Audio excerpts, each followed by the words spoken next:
आनंदमय जीवन और आनंद में व्यवधान क्या, समझ सर्वाधिक महत्वपूर्ण है। नासमझी में हम जो भी करेंगे उसका कोई भी सदपरिणाम नहीं हो सकता। कुछ बातें आपसे शेयर करना चाहूँगा। हम कहाँ कहाँ नासमझी करते हैं और उसके पीछे वजह क्या है, एक बार ख्याल आ जाए तो फिर वो कारण विदा हो जाते हैं जिनसे दुख और तनाव पैदा होता है। बच्चा जन्म लेता है, जन्मते ही उसकी शरीर की जरूरतें शुरू हो जाती हैं। उसको श्वास लेनी होगी, अपनी दूध पीना होगा, पानी पीना होगा, कपड़े बदलने होंगे, ठंड गर्मी बरसात से बचना होगा, फिर थोड़ा और बड़ा होगा, फिर भोजन, खेल खिलौने, दोस्त, फिर पढ़ाई लिखाई। शरीर की जरूरतें हैं और निश्चित रूप से जरूरतों को पूरा करने के लिए कुछ करना पड़ता है।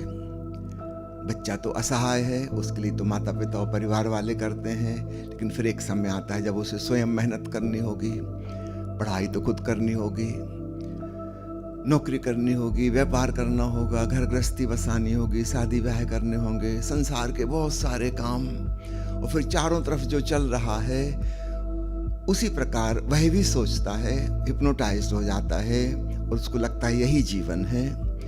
मुख्य रूप से 4 दिशाएं हैं जहां हमारी कामनाएं भागती हैं। कोई किसी एक दिशा में ज्यादा दौड़ता है, कोई दूसरी दिशा में ज्यादा दौड़ता है। कुछ लोग 2-2 दिशाओं में दौड़ने की भी कोशिश करते हैं, क्योंकि जिंदगी छोटी है और हर दिशा में हम दौड़ नहीं सकते, और अपने अपने पसंद रुचि रुझान के अनुसार हम कुछ चुन लेते हैं।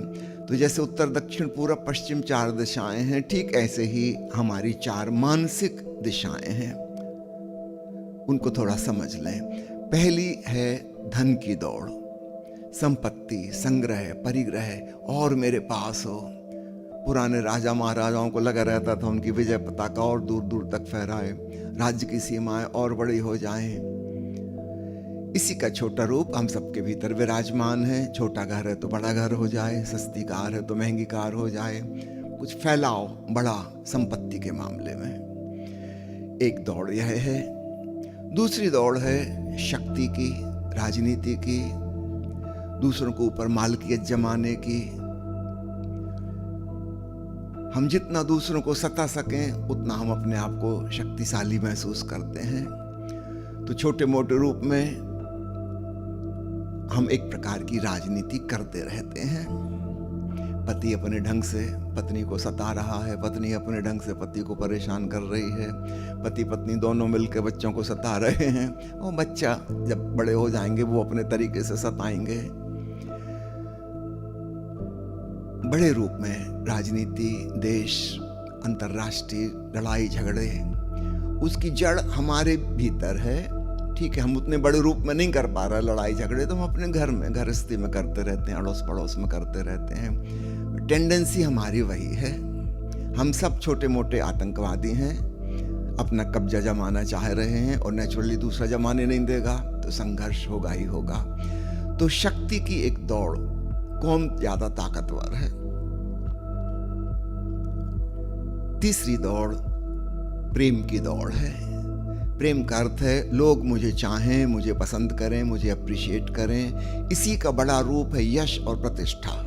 जो हम कहते हैं प्रेम तो मतलब हमारा होता है 2-4 लोग, यश उसी का बड़ा रूप है। अब 2-4 से काम नहीं चलेगा, अब तो हजारों लोग, लाखों लोग मेरी तारीफ करें, सर्वत्र मेरा नाम फैले, यश फैले, प्रतिष्ठा हो।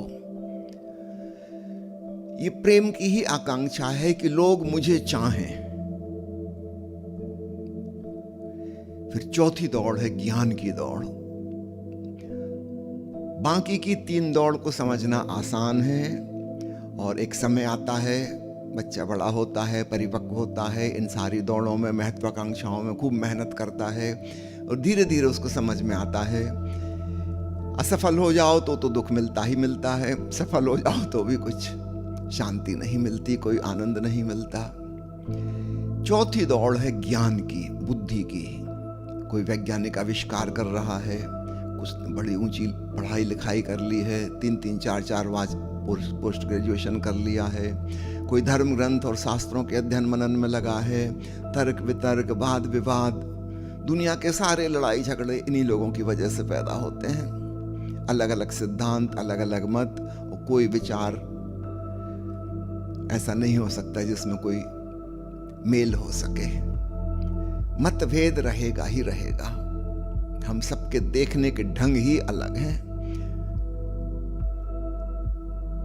ज्ञान की दौड़, इसमें एक भ्रांति पैदा होती है। अन्य चीजों में तो 40-45 साल की उम्र होते होते समझ में आ जाता है कि हम व्यर्थ मेहनत कर रहे थे, क्योंकि जो हमने इकट्ठा कर लिया है वो हमारे साथ जाने वाला नहीं। कुछ लोगों को वृद्धावस्था में इस बात का एहसास होता है कि हम निरर्थक परेशान हो रहे थे। न धन पैसा साथ जाएगा, न एमएलए एमपी की सीट साथ जाएगी, न यश प्रतिष्ठा साथ जाएगी। एक भ्रांति, ऐसा लगता है कि ज्ञान तो मेरे भीतर है। क्षमा करिए, वो भी भीतर नहीं है, वो आत्मा का हिस्सा नहीं है, वो इस मस्तिष्क का हिस्सा है। इसमें मेमोरी सिस्टम है। भगवान बुद्ध ने इसको नाम दिया था store house of the memories, स्मृति आलय। तो जैसा आपका बैंक बैलेंस है, ऐसे ही भीतर एक मेमोरी बैंक है। तो जो आपने जो पढ़ा लिखा सुना अनुभव किया, वो सब आपके मेमोरी बैंक में जमा होता जा रहा है। यह भी भौतिक शरीर का हिस्सा है। चिता पर यह भी सब राख हो जाएगा, इसमें से कुछ भी साथ नहीं जाएगा। कभी कभी तो होता ना, बैंक ही बंद हो गया जिसमें आपका बैलेंस था। कभी कभी ऐसा भी हो जाता है, एक आदमी का एक्सीडेंट हो गया, सिर में चोट लग गई, मस्तिष्क की वो कोशिकाएं नष्ट हो गई, वह व्यक्ति सारी स्मृति खो गया। अब उसे अपना नाम नहीं पता नहीं मालूम, कुछ भी उसको नहीं मालूम, सब भूल भाल गया। क्या पढ़ाई लिखाई की थी, सब गायब हो गई। माओ त्से तुंग के जमाने में चीन में उन्होंने बड़ी सरल तरकीबें निकाल ली थी लोगों को स्मृति विहीन करने की। कोई विद्रोही है, क्रांतिकारी है, माओ के खिलाफ है, उसको जेल में बंद करके 3 हफ्ते के भीतर उसकी सारी क्रांतिकारी विद्रोही प्रवृत्ति नष्ट कर दी जाती और कम्युनिज्म सिखा दिया जाता, माओवाद सिखा दिया जाता। 3 हफ्ते बाद जब उसको छोड़ते, वो कट्टरपंथी माओवादी बनकर निकलता। सब भूल भाल गया विद्रोह और क्रांति। याद रखना, विद्रोह और क्रांति के विचार भी बाहर से कहीं से आए थे, वो भी आपके नहीं थे, और उन लोगों ने दूसरे विचार भीतर डाल दिए, उन विचारों को हटा दिया। क्या विचार हमारे हैं? हम जिसे ज्ञान कहते हैं वो सिवाय मेमोरी के और क्या है? यह बात पुराने ज़माने में समझना मुश्किल था, लेकिन आज के आर्टिफिशियल इंटेलिजेंस के युग में यह बात कितनी साफ हो गई कि जो काम हम अपनी बुद्धि से कर रहे थे, वो हमसे हजारों बल्कि लाखों गुना ज़्यादा अच्छे तरीके से आर्टिफिशियल इंटेलिजेंस कर सकती है। अभी ओशो जीपीटी का निर्माण कुछ मित्रों ने किया है।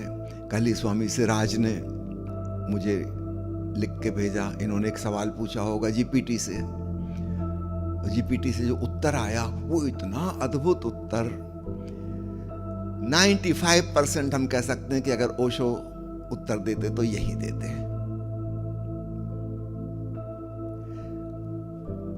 क्या एक मनुष्य के वश में है यह कि ओशो की 650 किताब पढ़े, और पढ़ भी ले तो कहीं याद रख सकता है वो, कि उससे कहीं से भी कोई भी सवाल पूछे तो वह वही उत्तर दे सके? ये तो संभव नहीं है। और अगर संभव है भी तो इसकी कोई जरूरत ही नहीं है। Osho GPT free of charge available है। काहे के लिए 30-40 साल पढ़ के आप याद करो? कोई आवश्यकता नहीं बची। आने वाले 10 साल के भीतर अधिकांश स्कूल कॉलेज बंद हो जाएंगे, उनकी कोई आवश्यकता ही नहीं होगी। सारा काम AI के हाथों में पहुंच जाएगा। बच्चों को सताने की कोई ज़रूरत नहीं है कि ये रटो ये रटो ये रटो, कुछ रटने की ज़रूरत नहीं है। ये तो मैकेनिकल वर्क है, ये मनुष्य की गरिमा और महिमा के अनुकूल नहीं है। जैसे पहले मस्कुलर वर्क आदमी बहुत करता था, मांसपेशियों का उपयोग, बड़ी मेहनत करनी पड़ती थी, श्रम को बहुत अच्छा समझा जाता था, कर्मठ आदमी को अच्छा आदमी समझा जाता था। धीरे धीरे औद्योगिक क्रांति हुई, सारा काम मशीनें करने लगी, आदमी के मस्कुलर पावर की कोई जरूरत नहीं बची। अब हम एक नए क्रांति से गुजर रहे हैं जहां पर आदमी की बुद्धि की कोई जरूरत नहीं बची। धीरे धीरे सारा काम AI के हाथों पहुंच जाएगा। अभी भी लगभग पहुंच चुका है, बताते नहीं हैं।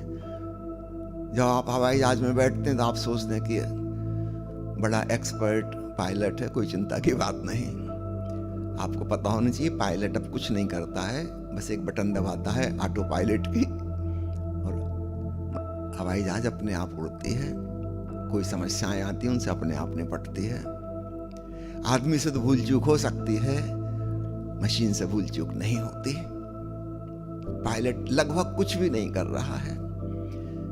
अभी 3 महीने पहले मैं अमेरिका में था, वहां बिना ड्राइवर वाली कार देखी।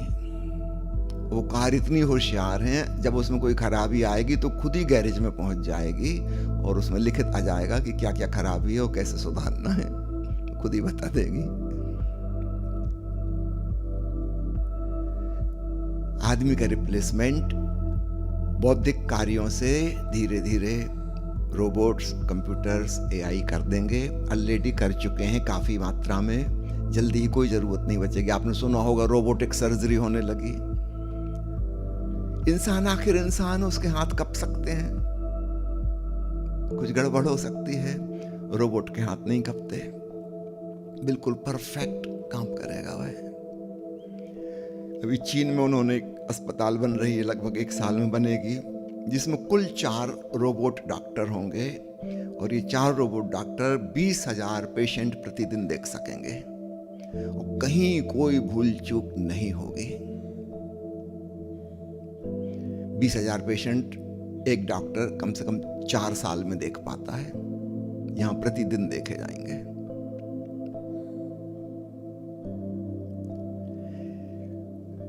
बुद्धि को हम समझते थे कम से कम ये तो मेरी है, चलो मकान मेरा नहीं है। ये माटी की देह से भी हम वैराग्य की भावना में पहुंच जाते थे कि ये नहीं है, ये तो एक दिन राख हो जानी है।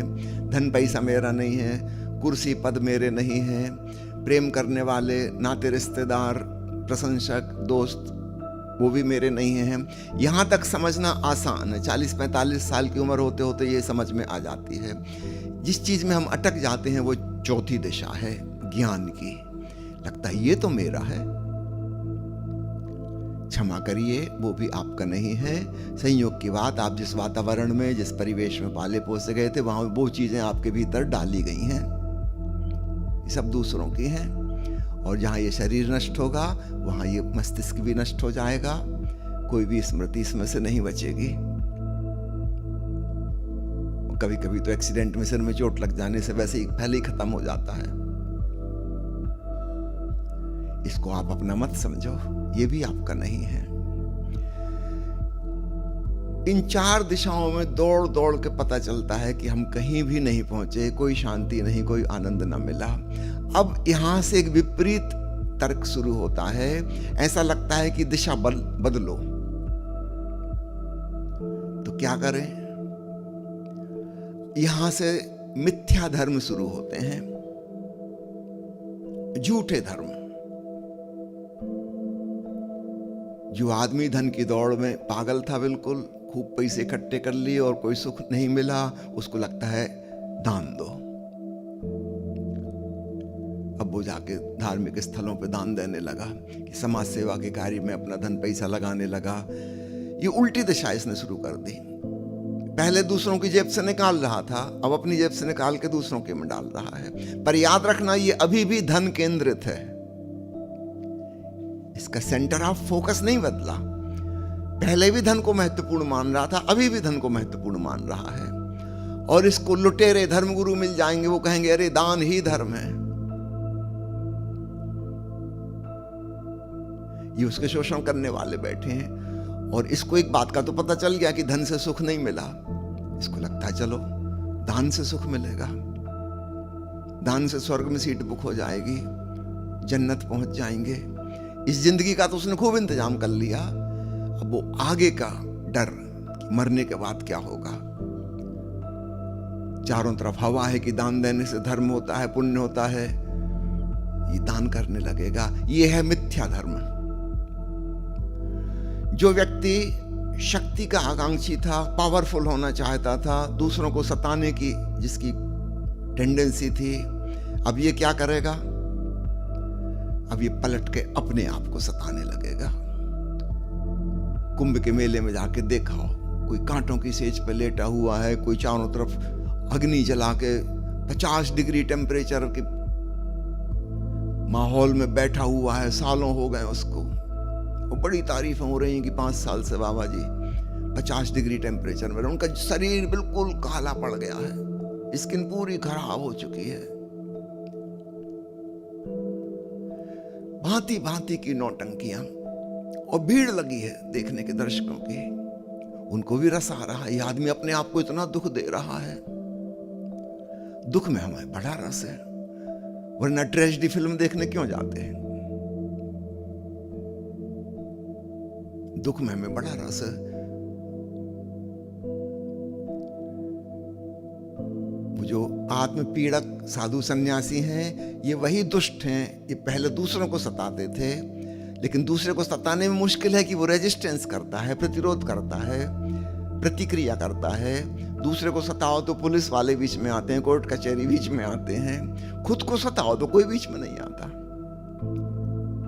एक आदमी उपवास कर रहा है, इसको प्रशंसक मिलेंगे, कोई भी इसकी निंदा आलोचना नहीं करेगा। लेकिन है ये वही सताऊ आदमी, ये अपने शरीर को कष्ट दे रहा है। इनको पूजा करने वाले मिल जाएंगे, इनके आदर करने वाले मिल जाएंगे।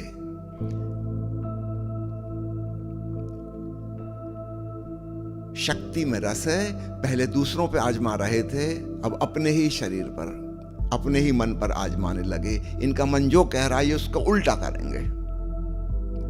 इनको बड़ी अहंकार की तृप्ति होती कि देखा, मैंने प्रकृति की नहीं सुनी, मैंने मन की नहीं सुनी, मैंने शरीर की नहीं सुनी, उसके ठीक उल्टा करा।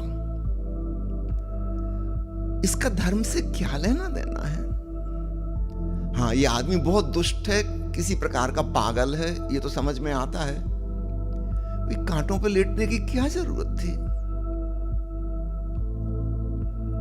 नागा बाबा बनने की क्या जरूरत थी? इस तीव्र ठंड में इसको सताने में मजा आ रहा है। ये वही आदमी है सताने वाला। तीसरी दौड़ मैंने कही, वो है प्रेम की, यश की। लोग मेरे हों, लोग मुझे जाने, मेरा नाम सर्वत्र हो, लोग मुझे चाहें, मुझे प्रेम दें। अब ये आदमी क्या करेगा? अब ये इसका उल्टा करेगा। ये कहता है घर गृहस्थी का त्याग, पति को छोड़ के, पत्नी को छोड़ के चले, बच्चों को छोड़ दिया, माता पिता को छोड़ दिया, सुख सुविधाओं को छोड़ दिया, मकान ही छोड़ दिया, चले हम जंगल में, गुफा में बैठेंगे। यही आदमी पहले पकड़ने दौड़ रहा था, इसी ने घर गृहस्थी बसाई थी। लेकिन याद रखना, जीवन का केंद्र अभी वही का वही है। अब ये प्रेम के और यश के विरोध में हो गया। ये कह रहा मैं तो एकांतवास करूंगा जहां कोई मुझे ना जाने। दृष्टि अभी भी वही की वही है। पहले लोगों की तरफ भाग रहा था, अब लोगों से विपरीत दिशा में भाग रहा है। लेकिन जीवन का केंद्र लोग ही हैं।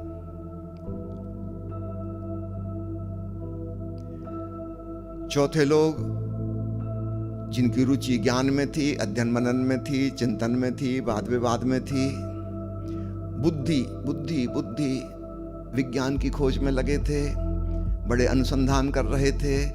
जब इससे ये थक जाएंगे, अब ये बुद्धि के खिलाफ काम करेंगे।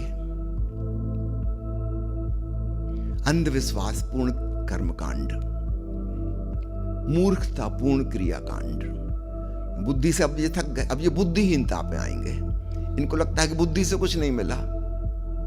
आप चले जाओ किसी भी चमत्कारी बाबा के पास, बड़े बड़े आईएएस अफसर वहां पे मिल जाएंगे,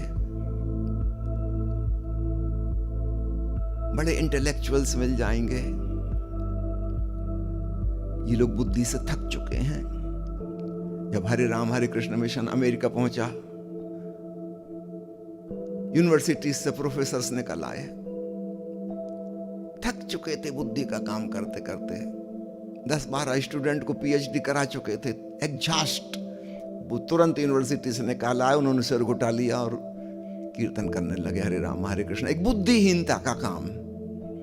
they want a rest, A vacation, बुद्धि से छुटकारा। निश्चित रूप से एक रिलीफ जैसी लगेगी, लेकिन यह कोई अध्यात्म नहीं है। आप बुद्धि की मान के चलो, चाहे बुद्धि से उल्टा काम करो, गैर बुद्धिपूर्ण। हमारे अधिकांश धार्मिक लोग जिन्हें हम कहते हैं, वो क्यों अंधविश्वासपूर्ण मूर्ताओं में उलझ जाते हैं? क्योंकि उसमें एक तर्क है कि बुद्धि के अनुसार जी के देख लिया, अब चलो कुछ बुद्धि से उल्टा करते हैं। ये 4 प्रकार के मिथ्या धर्म पैदा होते हैं। खूब अच्छे से समझ लीजिए। शांति इससे भी नहीं मिलती, आनंद इससे भी नहीं मिलता।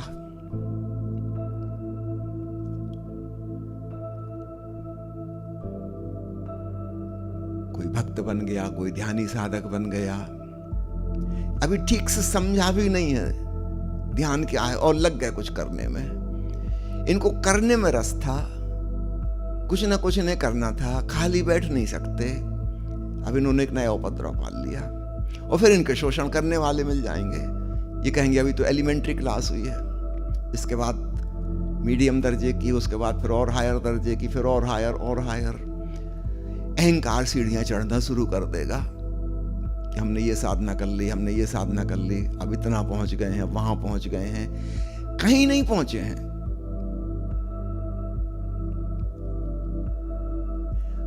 अगर अकल आना बड़ा मुश्किल है, किसी को अकल आती भी है कि इतनी मेहनत बेकार गई, तो उसको लगता है ये गुरु ठीक नहीं था, ये संप्रदाय ठीक नहीं था, ये शास्त्र ठीक नहीं थे, तो चलो गुरु बदलें, किसी और गुरु के पास चलते हैं, किसी दूसरे संप्रदाय में चलते हैं, धर्म परिवर्तन कर लेते हैं। ये समझ में नहीं आता कि मेरी जो दौड़ है यह गलत है।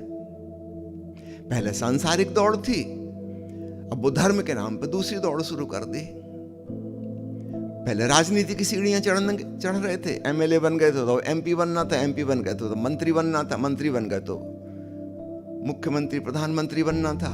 अब ठीक वही चीज उन्होंने साधना पे लागू कर दी कि साधना में ये अनुभव हो गया, अब इसके बाद ये अनुभव करना है, अब वो बनना है। दूसरे प्रकार की संपत्ति इकट्ठी करने लगे। टेंडेंसी वही की वही है। हमने इतने ध्यान कर लिए, हमने इतनी समाधि कर ली, हमने ये पा लिया, वो पा लिया, अब बस इसके बाद ये और करना है, फिर ये और करना है। बहुत मुश्किल, छोटी सी जिंदगी हमारी, संसार के अनुभवों से किसी प्रकार समझ में आता है कि व्यर्थ हैं, तो हम धार्मिक प्रकार के महत्वाकांक्षाओं में लग जाते हैं। किसी को निर्वाण पाना है, किसी को मोक्ष पाना है, किसी को एनलाइटनमेंट चाहिए, किसी को ये चाहिए, किसी को वो चाहिए, किसी को अगला जन्म सुधारना है, उसमें लग गए, पिछले जन्म जानना है, उसमें लग गए। छोटी सी जिंदगी में इतना वक्त नहीं है कि हम ये सब कुछ कर पाए और अपने अनुभव से समझ पाए कि ये भी व्यर्थ है। लेकिन धन्यवाद, और सौभाग्यशाली हैं वे लोग जिनको यह बात समझ में आती है अनुभव से। दूसरा बताएगा तो बहुत मुश्किल समझना। आपको लग रहा है कि बस ये कर लें फिर तो मजा आ जाएगा, ठीक है कर ही लो, लेकिन तब फ्रस्ट्रेशन आता है, विषाद घेर लेता है, एक डिप्रेसिव टेंडेंसी पैदा होती है। लगता है संसार में हमने इतना किया, वो किसी काम नहीं आया। धर्म के नाम पे हमने इतना कुछ किया, कुछ भी काम ना आया, कोई शांति नहीं, कोई आनंद नहीं।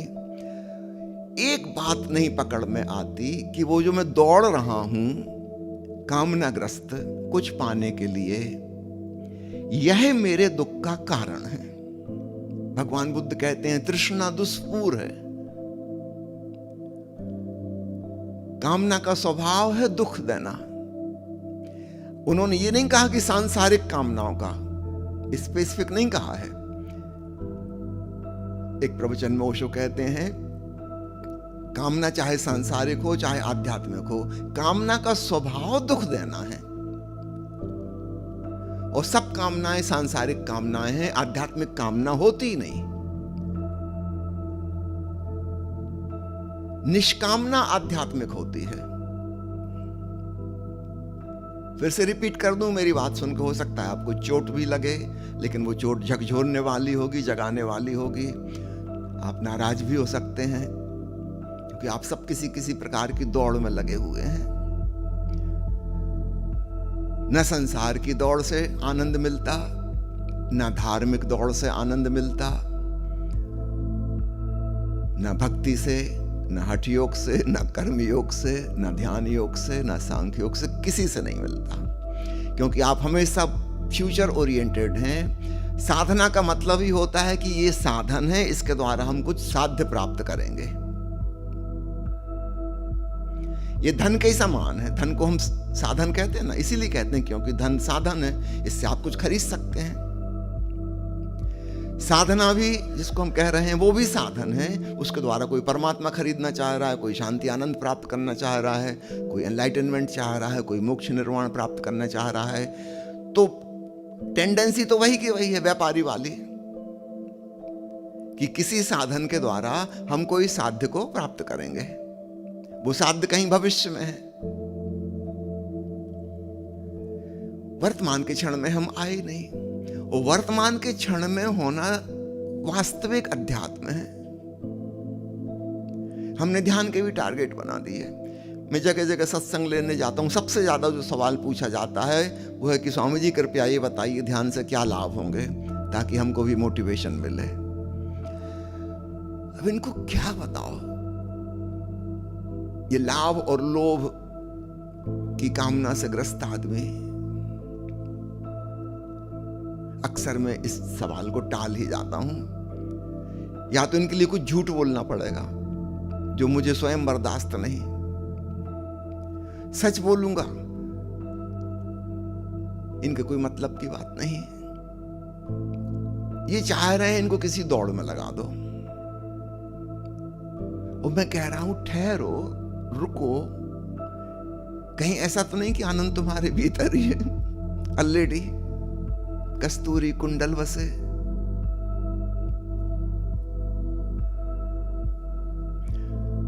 ओशो ने मजाक मजाक में एक पत्र में 10 आज्ञाएं लिखी हैं, और 10वीं और अंतिम आज्ञा है रुको, ठहरो, जो है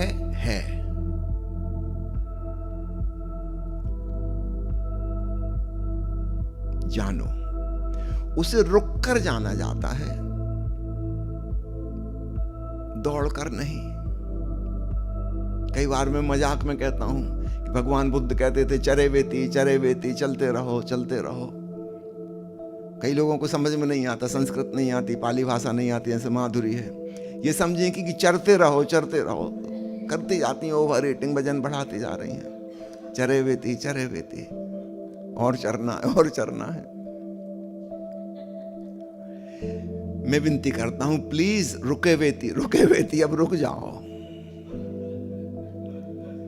संसार की दौड़ देख ली, धर्म की दौड़ देख ली, रुक के भी देख लो। हाँ, अगर ना मिले तो फिर दौड़ने लगना, मैं मना नहीं कर रहा। एक बार रुक के तो देख लो, वर्तमान के क्षण में रम के देख लो। कोई भविष्य नहीं, कोई अतीत नहीं। और आप पाएंगे शांति और आनंद का खजाना मिल गया। लेकिन हमारी स्थिति ऐसी, हमारा मन कहता है कि हम जो दौड़ रहे हैं शायद हम धीरे दौड़ रहे हैं, तो और तेज करें। एक बार ध्यान कर रहे थे, नहीं हो रहा, 2 बार शुरू कर दें, 3 बार शुरू कर दें। ध्यान की विधि बदलें, ध्यान के गुरु बदलें। दौड़ पे हमें कभी शक पता ही नहीं होता कि कुछ मौलिक रूप से गलत हो रहा है, उसका ख्याल ही नहीं आता। टेक्निकल फॉल्ट होंगे कुछ, इसलिए नहीं हो पा रहा।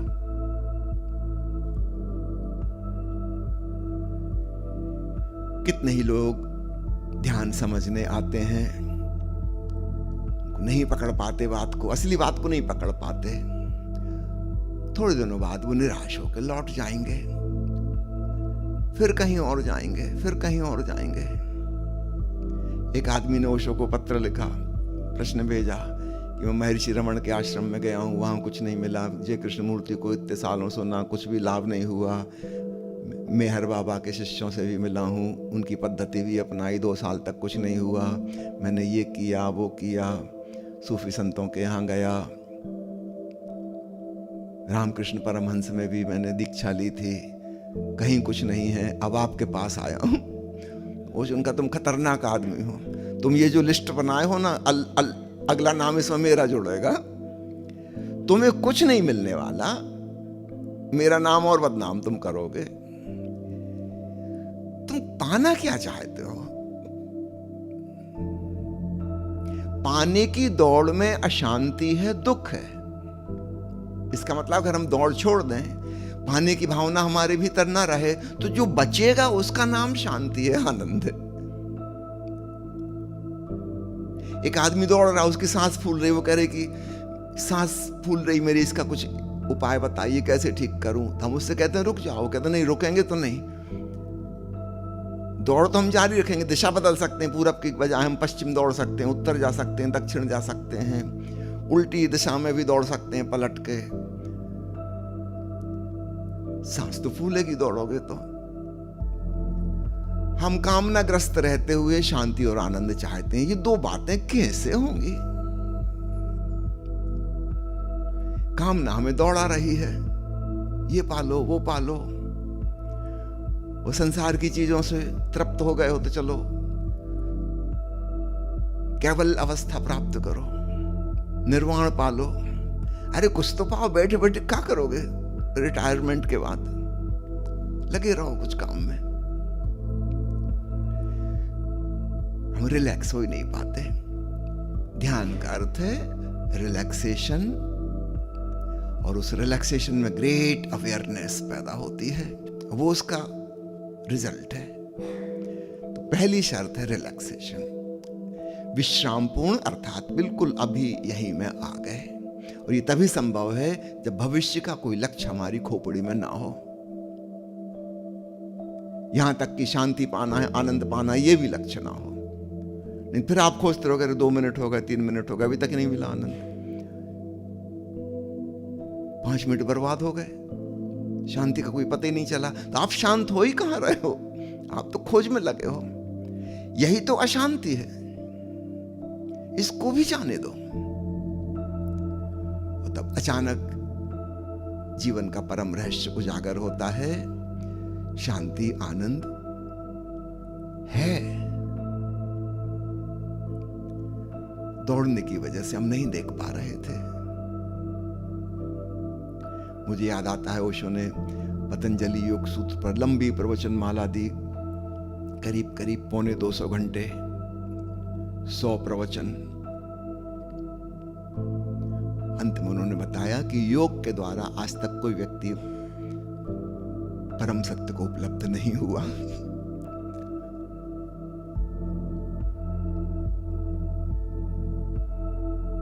आज तक और न कभी होगा।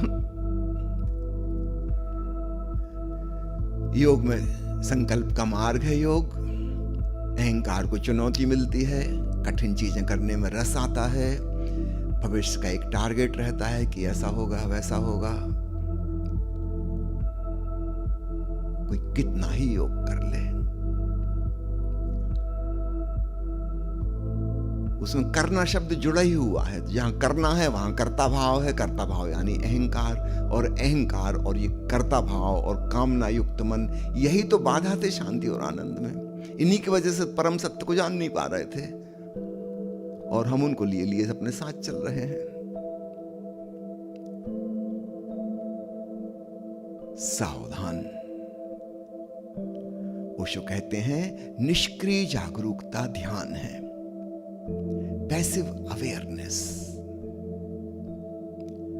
बड़ी भिन्न बात है। 1953 से लेकर 1970 तक ओशो एक ही बात समझाते रहे, शिथिल हो जाओ, रिलैक्स हो जाओ, कुछ ना करो, ये ध्यान है। 17 सालों में उन्होंने देखा कि लोगों की खोपड़ी के ऊपर से बात निकल जा रही है, तब उनको मजाक सूझी, तब उन्होंने सक्रिय ध्यान का निर्माण किया। जो व्यक्ति हमेशा कहता रहा कि निष्क्रियता जागरूकता ध्यान है,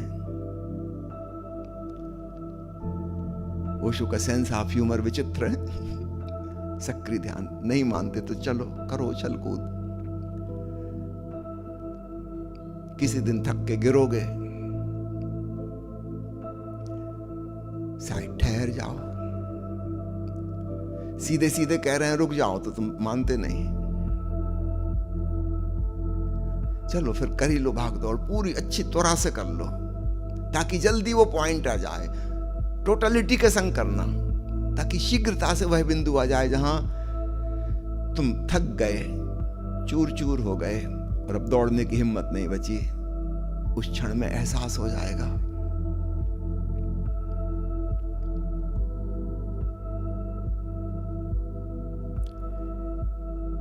तो प्यारे मित्रों, इस सूत्र को जितने जल्दी समझ लें उतना सुंदर।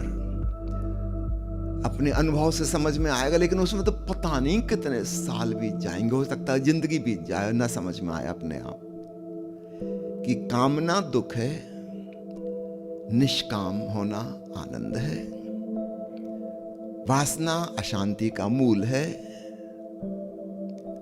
निर्वासना फलाकांक्षा रहित हो जाना शांति है।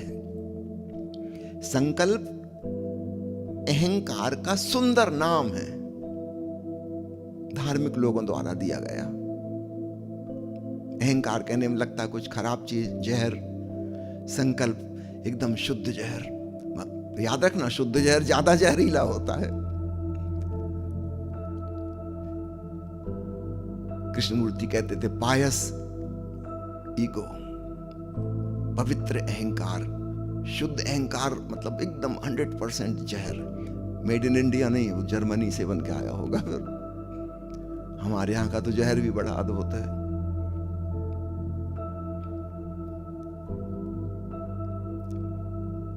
मुल्ला नसरुद्दीन बहुत फ्रस्ट्रेट हो गया था दुनिया से, परिवार से, सबसे, नौकरी से। आखिर उसने एक दिन जहर पी लिया, लेटर लिख के सो गया रात में कि सुबह उठ के पत्नी पढ़ लेगी, मैं दुनिया से तंग आ चुका हूँ, मुझे जीने की कोई इच्छा नहीं है और मैं विषपान करके सो रहा हूँ, ये मेरी आखिरी रात है। सुबह जब पत्नी उठी और नसरुद्दीन नहीं उठा चाय पीने के लिए, तब भी उसने आके देखा, वो लेटर पढ़ा कि मैंने 50 नींद की गोलियां खा ली हैं। बेचारी रोने लगी कि हाय मैं विधवा हो गई। मोहल्ला पड़ोस के लोग आ गए, उनका हल्ला गुल्ला सुन के नसरुद्दीन उठ के बैठ गया। अरे भारत की गोलियां, बहुत ही कम चांस है उसमें कोई दवाई हो।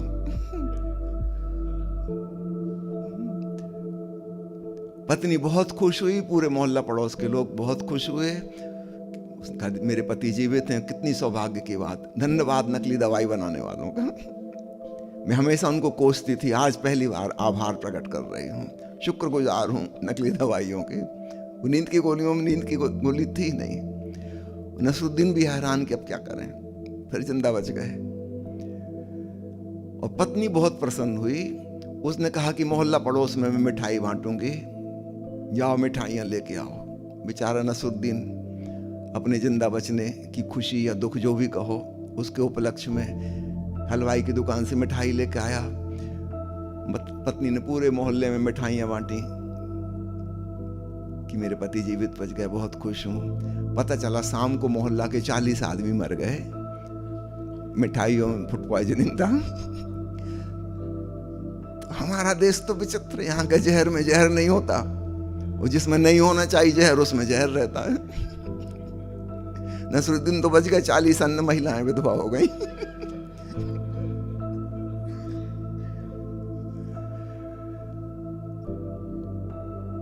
सावधान, कामना रूपी विष हम निरंतर पी रहे हैं। समझो, जागो, चेतो, रुको, ठहरो।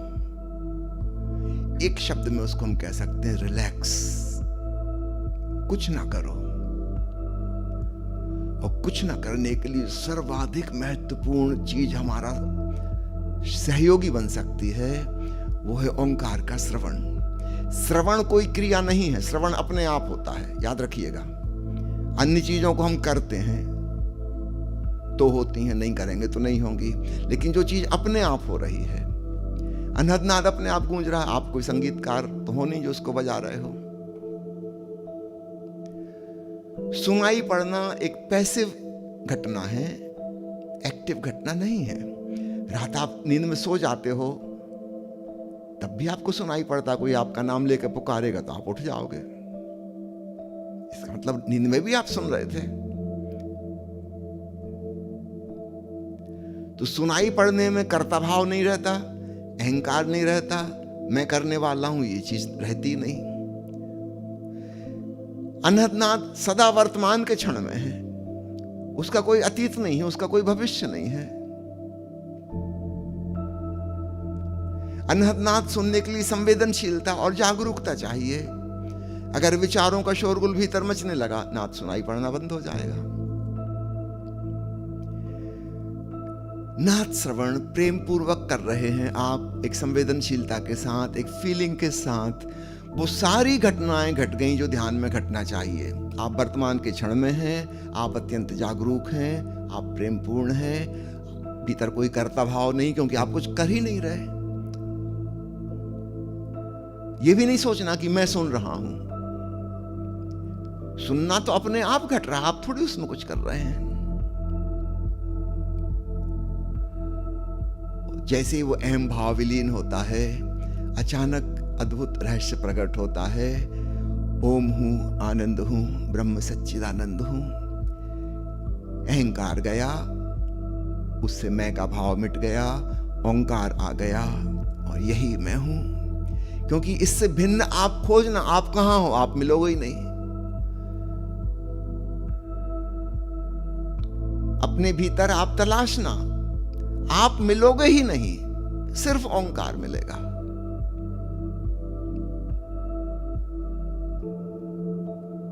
मैं से छुटकारा हुआ।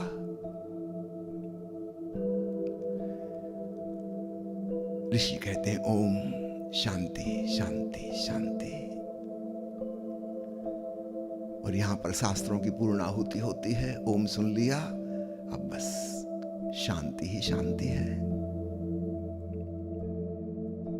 I am just here to make you remember that my previous channel was banned. Please do support me in this channel. In today's video we would learn about the truth of life from a beautiful story.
Osho ने हमें सिखाया कि आध्यात्मिकता का मतलब दुनिया से भागना नहीं, बल्कि दुनिया को पूरे उत्साह से गले लगाना है।